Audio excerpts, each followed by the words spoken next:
Big boss వీకెండే కాబట్టి నాగార్జున గారు stage మీదకి వచ్చి కొంత టైం వాళ్ళతో స్పెండ్ చేస్తూ వచ్చేసారు. అయితే ఇక మాట్లాడుతూ అమర్ దగ్గరికి వచ్చేసరికి, అమర్ నీ పద్ధతి ఏమి నాకు నచ్చలేదు. ఫస్ట్ వీక్ అంతా నువ్వు ఆట ఆడిందే లేదు. రెండో వీక్ ఏదో ఆడావనుకుంటే కొంచెం కొంచెం పెద్ద పెద్ద అరుపులతో అందరినీ అదరగొట్టేసుకుంటూ వస్తున్నావు.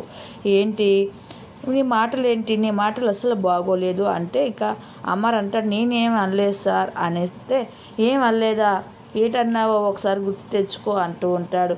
లేదు సార్ నేనేం తప్పుగా మాట్లాడలేదు, నేను అన్నీ ఆలోచించే మాట్లాడాను అంటే, అయితే ఒకసారి చూడు అంటూ తన వీకెండ్ తను చేసిన నామినేషన్లో పొగరుగా మాట్లాడిన వీడియోని ప్లే చేసి చూపిస్తాడు.